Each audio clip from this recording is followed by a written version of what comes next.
की बार, अब की बार, अब की बार 400 पार करून मोदीजींना पुन्हा एकदा भारताचं प्रधानमंत्री बनवून हिंदवी स्वराज्याचे सरसंस्थापक छत्रपती शिवरायांना मानाचा मुजरा करतो।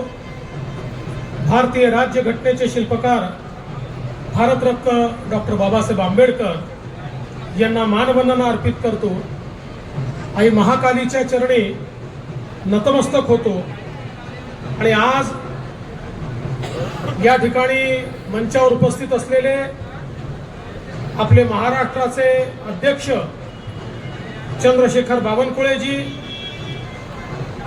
ज्यांचा फॉर्म भरण्याकरता आपण सगळे या ठिकाणी एकत्रित आलो। आपल्या चंद्रपूरची मुलुक मैदान तोफ आतापर्यंत मुंबईमध्ये धडधडत होती, आता ती दिल्लीमध्ये धडधड करणार आहे, असे आपले सुधीर भाऊ मुनगंटीवार, ज्यांनी 4 वेळा या चंद्रपूर लोकसभा मतदारसंघाचं नेतृत्व केलं आणि दिल्लीमध्ये अनेक घोटाळे बाहेर काढत देशाचे गृहराज्यमंत्री म्हणून अतिशय उत्तम काम केलं।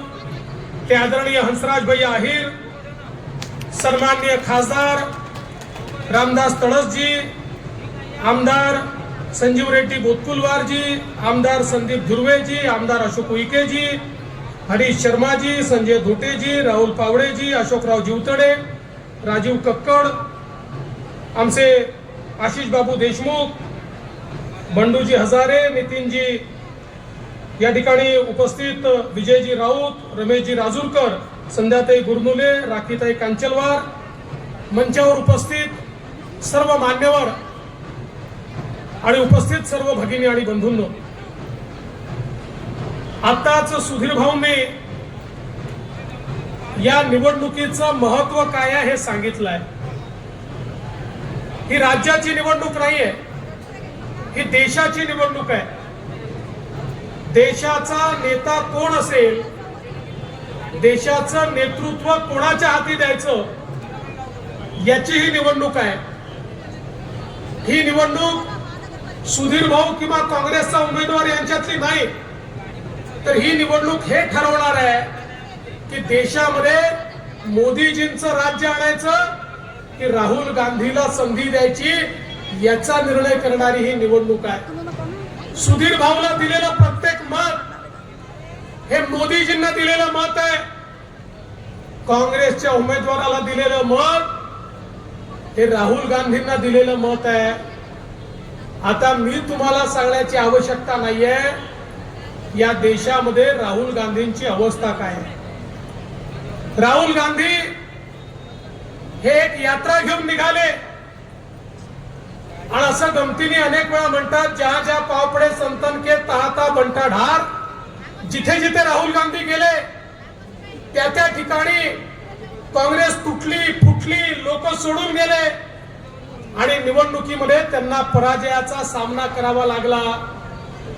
आणि आज संपूर्ण देशामध्ये पूर्व पश्चिम उत्तर दक्षिण मध्य ईशान्य देशाच्या कुठल्याही कानाकोपऱ्यात गेलं, एकच नाव ऐकू येतं, नरेंद्र मोदी, नरेंद्र मोदी, नरेंद्र मोदी।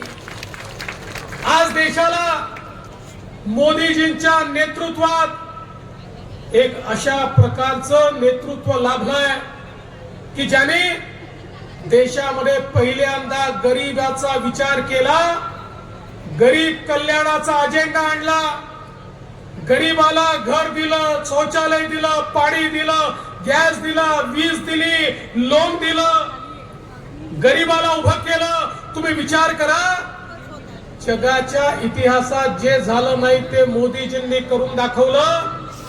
10 वर्षामध्ये 25 कोटी लोकांना गरिबीच्या बाहेर काढणारा नेता हा नरेंद्र मोदी आहे।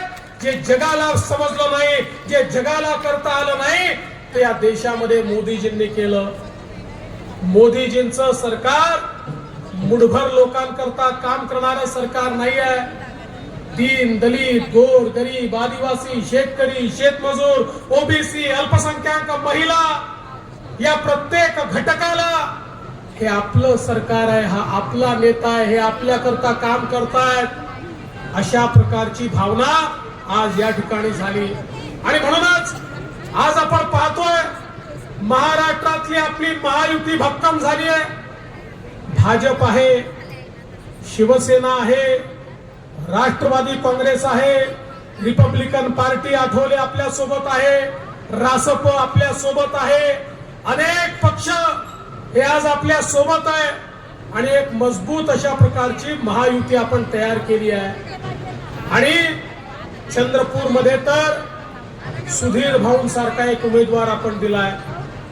सुधीर भाऊ नेतृत्व कर्तृत्व वक्तृत्व याचा तिहेरी संगम जर कुठे पाहायचा असेल तर तो आपल्याला सुधीर भाऊंमध्ये पाहायला मिळतो. ज्या प्रकारे गेली 30 वर्ष सुधीर भाऊंनी महाराष्ट्राच्या विधानसभेमध्ये विरोधी पक्षात असताना सरकारला सळो की पळो करून सोडलं आणि सत्तेत आल्यानंतर सत्तेमध्ये काय परिवर्तन आपण घडवू शकतो हे महाराष्ट्राच्या जनतेला दाखवून दिलं. या ठिकाणी 50 कोटी वृक्ष लावण्याचा संकल्प सोडून या महाराष्ट्राला हिरवगार करण्याचं स्वप्न हे जर कोणी पूर्ण करू शकलं तर ते सुधीर मुनगंटीवार पूर्ण करू शकले. आज संपूर्ण देशामध्ये ज्यावेळेस रिपोर्ट प्रकाशित झाला एकच राज्य असं होतं की ज्या राज्यातलं जंगल वाढलं होतं आणि ते राज्य म्हणजे आमचं महाराष्ट्र होतं. हे सुधीर भाऊंनी करून दाखवलं. आज सांस्कृतिक कार्य मंत्री म्हणून या महाराष्ट्रामध्ये छत्रपती शिवरायांच्या राज्याभिषेकाच्या 350व्या वर्षाच्या पूर्ततेच्या निमित्ताने छत्रपती शिवरायांना संपूर्ण देशात वंदना तर मिळालीच, पण त्याच वेळी छत्रपती शिवरायांनी ज्या वाघनखाने अफजल खानाचा कोथळा बाहेर काढला होता, जी वाघनख आमच्याकडनं चोरून त्या काळातल्या इंग्रजांनी नेली होती, त्या सरकारशी चर्चा करून ती वाघनख देखील भारतामध्ये आमच्या दर्शनाकरता आणण्याचं काम जर कोणी केलं असेल तर ते सुधीर भाऊंनी केलं. आमच्या अस्मितेची ही जी काही मानकं आहेत त्या मानकांच्या संदर्भात त्यांनी केलेलं काम आपण सगळ्यांनी बघितलं. आणि आज ज्या प्रकारे चंद्रपूर जिल्ह्याचा चेहरा बदललेला आपण पाहतोय, ज्या प्रकारे विकास झालेला आपण पाहतोय, आज या महाराष्ट्रामध्ये मोदीजींच्या सरकारमध्ये आमच्या नितीनजींच्या नेतृत्वामध्ये ज्या प्रकारे विदर्भाचा चेहरा बदललेला आपण दिसतोय, आज मी आपल्याला सवाल विचारू इच्छितो की भारतीय जनता पक्षाच्या व्यतिरिक्त किंवा महायुतीच्या व्यतिरिक्त कोण विकास करू शकतो? आज आपण बघितलं मागच्या वेळी एक ऍक्सिडेंट झाला आणि आपल्या हंसराज भैया छोट्या मतांनी त्या ठिकाणी हारले. आता ते आमचे मित्र दिवंगत झाले, मी त्यांच्यावर बोलणार नाही, पण मी सवाल विचारू इच्छितो की त्या काळामध्ये आपल्याला कुठला विकास पाहायला मिळाला? महाविकास आघाडीचं सरकार देखील होतं, त्याही काळामध्ये आपल्याला कुठला विकास पाहायला मिळाला? बंधू भगिनींनो, या ठिकाणी विकास जर करायचा असेल तर त्याला दृष्टी लागते.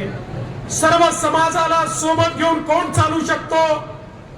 हा जर विचार आपण केला तर आपल्या मनामध्ये सुधीर भाऊंच्या व्यतिरिक्त दुसरं नावच येऊ शकत नाही, हा मला विश्वास आहे. आणि म्हणून आपल्याला फॉर्म भरायला जायचा आहे आणि मलाही गडचिरोलीला फॉर्म भरायला जायचा आहे. आणि मी तुम्हाला काही फार सांगावं असं नाही, कारण चंद्रपूरच्या जनतेने निर्धार केलाय आणि यवतमाळच्याही जनतेने निर्धार केलेला आहे. तारेंद्र बरोबर आहे ना? तर यवतमाळच्याही जनतेने निर्धार केलाय. आता या वेळेसची जागा रेकॉर्ड मताने आपल्याला निवडून आणायची आहे. ज्या वेळेस आम्ही ठरवलं की महाराष्ट्रामध्ये महायुतीचा फॉर्म भरायची सुरुवात कुठनं करायची, एक मताने सगळ्यांनी निर्णय केला ही सुरुवात चंद्रपूर पासनं सुधीर भाऊ पासनं झाली पाहिजे. आणि आज ही सुरुवात चांगली झाली. ज्याची सुरुवात चांगली होते त्याचा अंतही चांगला होतो. एक नंबर सुधीर भाऊ. आता 45 पार आमचं थांबूच शकत नाही. आणि अबकी बार